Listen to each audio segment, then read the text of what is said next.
नमस्कार दोस्तों, हमारी आज की कहानी का नाम है इंतजाम। लगता है कि पकौड़े बन रहे हैं। बहुत सौंधी सौंधी खुशबू आ रही है। जरा पूछो तो बहू से। राजेश जी बिल्कुल बच्चों की तरह चहकते हुए बोले, हाँ, खुशबू से तो लग ही रहा है कि पकौड़े बन रहे हैं, लेकिन पूछते हुए डर लगता है अभी गुस्सा हो जाएगी और फिर मुझे अच्छा नहीं लगेगा। अनीता जी ने अपनी बेबसी जताई। अच्छा, एक बार पूछ लो। सिखा बेटा, क्या पकौड़ियाँ बना रही हो? अगर बना रही हो तो दो चार बाबूजी के लिए भेज देना।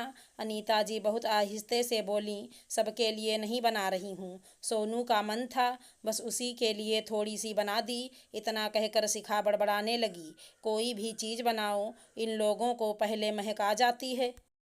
बुढ़ा गए हैं लेकिन अभी तृष्णा नहीं मरी। जब देखो तब हर चीज़ खाने को लालायित रहते हैं। कोई चीज़ अपने मन की बनाकर खा नहीं सकते, रहते ऊपर हैं, ध्यान नीचे ही लगा रहता है। इतना सुनकर अनीता जी चुपचाप आंखों में आंसू भरकर वापस लौट आईं और उसको देखकर राजेश जी सब कुछ खुद ही समझ गए।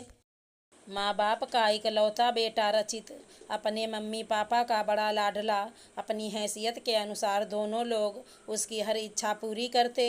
अपना छोटा सा पर निजी मकान, ईश्वर का दिया सब कुछ था, कोई कमी नहीं थी। रचित के बड़ा होते होते दोनों लोग उसकी शादी के सपने सजोने लगे। बेटा, अब मैं चाहती हूँ कि तुम्हारी शादी जल्दी से जल्दी कर दूँ, क्योंकि अब मेरे हाथ पांव नहीं चलते और पापा का रिटायरमेंट भी 2-4 सालों में हो जाएगा। उससे पहले ही शादी हो जाए तो ज़्यादा अच्छा। मम्मी, मुझे अपनी पसंद की लड़की से शादी करनी है। लड़की के पापा नहीं हैं, बस एक माँ है। ये तो और भी अच्छी बात है। हम लोग लड़की ढूंढने से बच गए और पापा ना होने से क्या फ़र्क पड़ता है। कौन हम लोगों को दहेज चाहिए? ईश्वर का दिया सब कुछ हमारे पास है, कम से कम मम्मी ही हैं, वही बड़ी अच्छी बात है। राजेश जी और अनीता जी ने बेटे की शादी बहुत धूमधाम से की। अनीता जी शिखा का मुंह देख देख कर सिहाती रहती और शिखा भी उन लोगों का मान सम्मान करती। अचानक एक दिन धमाका हुआ। शिखा की मम्मी मोहिनी हमेशा के लिए उन लोगों के साथ रहने के लिए आ गईं। अनीता जी को उनका आना बुरा नहीं लगा। अच्छी बात है कि समधन जी यहीं रहेंगी तो मुझे दुसरिया हो जाएगा। लेकिन उस दिन से शिखा का व्यवहार उन लोगों के प्रति बदल गया। अनीता जी को कुछ दिनों के लिए अपने मायके शादी में जाना पड़ा और राजेश जी भी साथ में गए और घर की चाबियां शिखा को सौंप गए। लेकिन लौट कर जब आए तो घर की कायाकल्प ही बदल गई थी। मम्मी जी, आप लोग ऊपर के कमरे में रह लीजिए, मम्मी के घुटनों में दर्द रहता है, इसीलिए आप लोगों का कमरा मम्मी को दे दिया। शिखा ने सफाई पेश की। मेरे कौन पैर बहुत मजबूत हैं, कहना चाहती थी अनीता जी, लेकिन लड़ाई झगड़े को सोचकर चुप लगा गईं। आप चिंता ना करिए, आप लोगों का खाना पीना ऊपर ही पहुंचा दिया करूंगी। शिखा ने नीचे आने का रास्ता ही बंद कर देना चाहा। थोड़े दिनों बाद राजेश जी का रिटायरमेंट भी हो गया और पति पत्नी दोनों ऊपर ही रहते। बहुत ज़रूरी काम हो तब तो नीचे आते, लेकिन बाकी समय ऊपर। रचित पहले तो कभी कभार ऊपर आ भी जाता था, लेकिन अब तो हर समय सास के पास बैठा बतियाया करता, लेकिन ऊपर का रुख नहीं करता।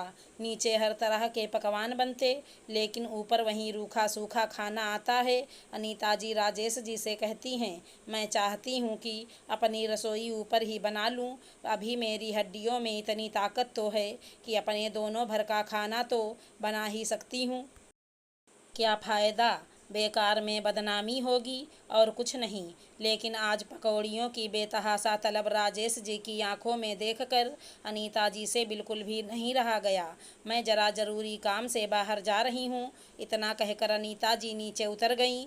जब बाजार से लौट कर आईं तो पूरा गृहस्थी का सामान साथ में था। तब तक रचित भी दुकान से आ चुका था। मम्मी, ये सब क्या है? बेटा, अभी तुम्हारे बाबूजी की पेंशन आती है और ये सब तेरे बाबूजी को पकौड़ियाँ खिलाने का इंतज़ाम है। आज से हम अपना खाना ऊपर कमरे में ही बना लेंगे। और हाँ, एक बात और, 15 दिन के अंदर अपना रहने का इंतज़ाम कहीं और कर लो, मुझे ये घर खाली चाहिए। आप मजाक कर रही हैं ना? मजाक तो तुम लोग मेरा बना रहे थे, लेकिन अब आंखें खुल गई हैं। ऐसा मत कहिए मम्मी। नहीं, अब ऐसा ही होगा, क्योंकि हम लोगों से इतनी गर्मी में ऊपर नहीं रहा जाता। आप लोग अकेले इस घर में रहकर करेंगी भी क्या? मैं कुछ भी करूं, चाहे बेचूं चाहे किराएदार रखूं। प्लीज़ मम्मी, मुझे माफ़ कर दीजिए।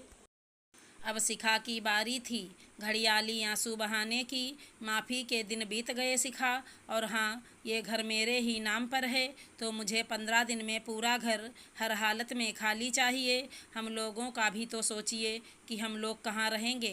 वो तुम्हारा निर्णय है, जहाँ इच्छा हो वहाँ रहो। समधन जी, माफ़ कर दीजिए बच्चों को। आप तो बीच में बिल्कुल भी ना बोलिए। इतना कहकर अनीता जी ऊपर चली गईं और लेबर लोग सामान ऊपर चढ़ाने लगे।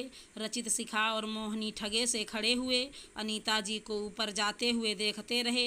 ये सब क्या है अनीता जी? अब आप एक शब्द भी नहीं बोलेंगे? ये सब आपको पकौड़ियाँ खिलाने की मेरी छोटी सी कोशिश। कहते कहते इतने दिनों का भरा हुआ गुबार भर भरा कर निकल पड़ा। राजेश जी ने अनीता जी की भावनाओं को समझते हुए आगे बढ़कर अनीता जी को गले लगा लिया। अगर हमारी कहानी पसंद आई हो तो चैनल को लाइक शेयर सब्सक्राइब करें। राधे राधे दोस्तों।